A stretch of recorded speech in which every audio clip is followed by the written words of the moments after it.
This channel does not promote any violent, harmful, or illegal activities. All content provided by this channel is meant for an educational purpose only.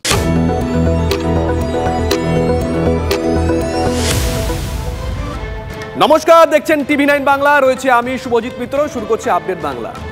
Bangla একটা কথা আছে না, মেজাজটাই তো আসল রাজা।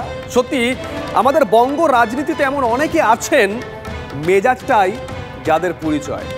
তার মধ্যে একজন দিলীপ ঘোষ, প্রাক্তন বিজেপি রাজ্য সভাপতি।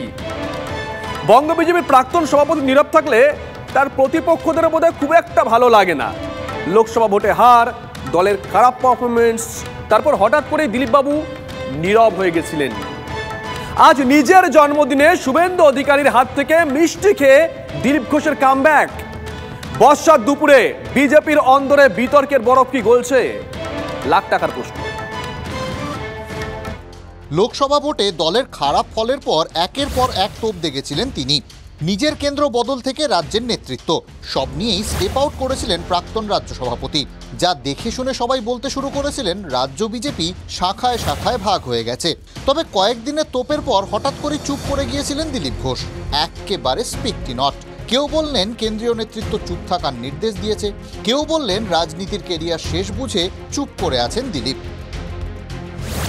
তবে অগাস্টের প্রথম দিন আবার মিষ্টিমুখ করে দিলীপের কামব্যাক, আর মিষ্টিটা খাওয়ালেন শুভেন্দু অধিকারী। বুধবার এসএসকেএম নিয়ে সোশ্যাল মিডিয়া একটা পোস্ট করেছিলেন, আর বৃহস্পতিবার সকালে পা রাখলেন বিধানসভায় বিরোধী দলনেতার আমন্ত্রণে।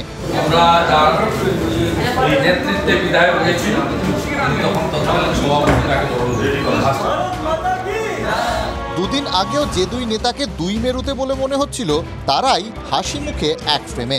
মিষ্টিমুখ, স্লোগান, হাসি ঠাট্টা সবই হলো। আর এই ছবিগুলো রাজ্য রাজনীতিতে তুলে দিল একটাই প্রশ্ন, জন্মদিনেই কি দিলীপ ঘোষের কামব্যাক? বিধানসভার নেতা মাননীয় শুভেন্দু আমাকে আমন্ত্রণ করেছিলেন জন্মদিন জেনে মিষ্টি খাওয়ার জন্য। সেই জন্য দুটো কাজই হলো, জন্মদিনে মিষ্টি খাওয়া হলো, সবার সঙ্গে দেখা সাক্ষাৎ হয়ে গেল, শুভেচ্ছা বিনিময় হলো, আপনাদেরকেও শুভেচ্ছা। ভোটের ফল প্রকাশের পর 14 জুন বিধানসভায় গিয়েছিলেন দিলীপ ঘোষ। সেদিন একাই ছিলেন। তবে বৃহস্পতিবার একেবারে উল্টো ছবি, দিলীপ ঘোষ আবার মধ্যমণি। তাহলে কি শুভেন্দু দিলীপ দ্বৈরথের ইতি? যে মিষ্টিটা খাওয়ালো দেখতে মনে হয়েছে মিষ্টি, দিলীপবাবুকে জিজ্ঞেস করুন, ওনার কিন্তু অত মিষ্টি লাগেনি। ফলে এটা একটা আরোপিত কৃত্রিম দৃশ্য। আসল দৃশ্য কি, সেই ধারাবাহিক সিরিয়াল ও বিজেপিতে চলতে থাকে। রিলেশনস আর অ্যাবসলিউটলি ফাইন। তৃণমূল তারা এগুলোকে মানে কি বলবো, এটা নিয়ে কথা বলে তারা সম্পর্কগুলোকে নষ্ট করতে চায়, বাট আমাদের কিছু যায় আসে না, বিকজ আমাদের নেতৃত্ব সব একসাথেই রয়েছে, ইউনাইটেড আছে। লড়াকু নেতাকে সম্মান জানালেন সবাই। তবে কি কোনো পরিবর্তন আসন্ন? বঙ্গ রাজনীতিতে কামব্যাক হচ্ছে দিলীপ ঘোষের?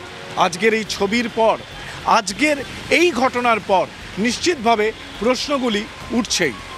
ক্যামেরায় দীপঙ্কর দাশগুপ্তর সঙ্গে সৌরভ গুহ, টিভি9 বাংলা, কলকাতা। দেখুন, বিজেপির প্রাক্তন রাজ্য সভাপতির মুখে হাসি ফুটেছে, কিন্তু দুদিন আগে দলের বৈঠকে গিয়ে প্রাক্তন প্রদেশ সভাপতি শোনা আছে রবিনহুড। তার কি হবে? অধীর চৌধুরীর কথা বলছিলাম। দলে দলে অধীর আগ্রহ দেখা যাচ্ছে অধীর বাবুকে নিয়ে। এই বাংলা ফুটবলে যেমন হয় না দল বদলের সময়, অনেকটা তেমন আর কি। আচ্ছা, অধীর মনে কি ভাঙন ধরেছে বা ভাঙন ধরবে? আর হাওয়া বুঝে কি ঘোলা জলে মাছ ধরতে নেমে পড়েছে তৃণমূল কংগ্রেস আর বিজেপি? এটাও লাখ টাকার প্রশ্ন।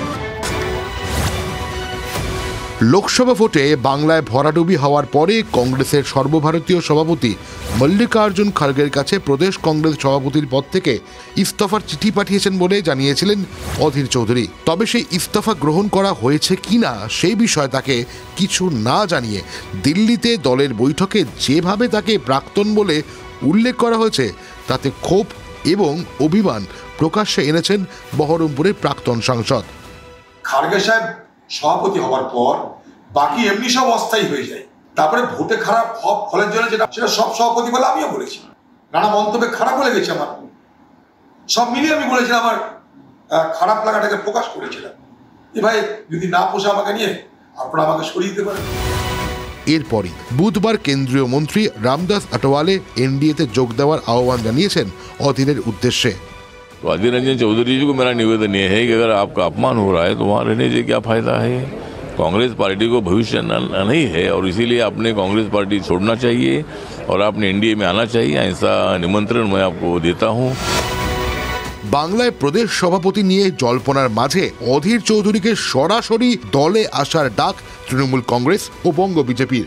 রাজনীতিতে অধীরের প্রাক্তন শিষ্য এবং কান্দির তৃণমূল বিধায়ক অপূর্ব সরকারও তার প্রাক্তন গুরুর উদ্দেশ্যে আহ্বান জানিয়েছেন মুর্শিদাবাদ জেলার উন্নয়নের স্বার্থে একসঙ্গে কাজ করার। একসময় অধীরের বিরুদ্ধে বিদ্রোহ করেই কংগ্রেস ছেড়ে তৃণমূলে যোগ দিয়েছিলেন অপূর্ব। অধীর চৌধুরী নিজে বলছেন তৃণমূলের বিরুদ্ধে লড়তে গিয়ে তাকে অসম্মানের মুখে পড়তে হয়েছে, তাকেই তৃণমূলে যোগ দিতে বলছেন অপূর্ব। আমাদের লড়াইটা শুধু অধীর চৌধুরী নয়, কংগ্রেস নয়, মুর্শিদাবাদের সমস্ত মানুষকে রাজনীতির ঊর্ধ্বে উঠে আসুন, মুখ্যমন্ত্রীর হাত ধরুন, অভিষেক বন্দ্যোপাধ্যায়ের নেতৃত্বে মুর্শিদাবাদটাকে আমরা এগিয়ে নিয়ে যাওয়ার চেষ্টা করি। নির্দেশ দেবেন, আমরা সেই নির্দেশ মতন যেই আসুক, উনি বলে না, যেই আসুক তাকে নিয়ে কাজ করতে আমার কোনো অসুবিধা নাই বা আমাদেরও কোনো অসুবিধা হবে না। যোগ্য প্লেয়ার ভুল দলে আছেন, বিজেপির পাশে দাঁড়ান, অধীরের তারিফ করে মন্তব্য বিজেপির শ্রমিক ভট্টাচার্যের। কংগ্রেসে থেকে তৃণমূল কংগ্রেসের বিরোধিতা করা যাবে না, মমতা বন্দ্যোপাধ্যায়ের আক্রমণ করা যাবে না। তো এইটা খাড়গে সাহেবরা বুঝিয়ে দিয়েছেন। পশ্চিমবঙ্গের মানুষ একটা বাইনারি সেট করে দিয়েছে। তৃণমূল কংগ্রেসকে যদি কেউ হারাতে পারে, বিজেপি হারাতে পারে। তো সেখানে অধীর চৌধুরী যদি মনে করেন যে তৃণমূল কংগ্রেসের বিসর্জন একান্ত প্রয়োজন, তৃণমূল কংগ্রেসের বিরোধিতায় যে বিজেপি সামনে আছে, বিজেপির পাশে দাঁড়ায়। অধীরের সঙ্গে কংগ্রেস হাইকমান্ডের বিরোধ নতুন কোনো ঘটনা নয়। এবারের লোকসভা ভোটের সময় কংগ্রেস শীর্ষ নেতৃত্ব বাংলায় তাদের রাজনৈতিক রূপরেখা কি হবে তা নিয়ে দ্বন্দ্বে ছিল। যে সময় ইন্ডিয়া জোটের সলতে পাকছিল, সেই সময় বাংলায় অধীর চৌধুরী তৃণমূল বিরোধিতায় সুর চড়িয়ে গিয়েছেন। সোজা কথায় বুঝিয়ে দিয়েছিলেন গোটা দেশে কি হবে জানা নেই, বাংলায় তৃণমূলের সঙ্গে জোট হবে না। অন্যদিকে জোটের স্বার্থে কংগ্রেস হাইকমান্ডকে দেখা যায় তৃণমূলের প্রতি কিছুটা হলেও নরম। রাহুল গান্ধীর ভারত জোড়ো ন্যায় যাত্রায় তৃণমূল তীব্র আক্রমণ করলেও জয়রাম রমেশরা হালকাভাবে ডিফেন্স করেছেন। তবে অধীর কিন্তু ছেড়ে কথা বলেননি, চা গিয়ে খেলেছেন। বারবার আক্রমণ করে বলেছেন মমতার ইন্ডিয়া জোটে থাকা না থাকার কথা নিয়ে, যা নিয়ে কংগ্রেস সভাপতি মল্লিকার্জুন খাড়গেকে প্রকাশ্য বৈঠকেই শুনছে চলার বার্তাও দেন। এরপর ভোট হয়। বহরমপুরে তৃণমূলের কাছে পরাজিত হন অধীর। তারপর আবার প্রাক্তন প্রদেশ কংগ্রেস সভাপতি বলে সম্বোধন, যা অধীরের আঁতে ঘা লাগার জন্য যথেষ্ট বলেই মনে করছে রাজনৈতিক মহল। পরিস্থিতি বুঝেই অধীরকে বার্তা দিয়ে রাখল বিজেপি ও Trinamool. Bureau report, TV9 Bangla.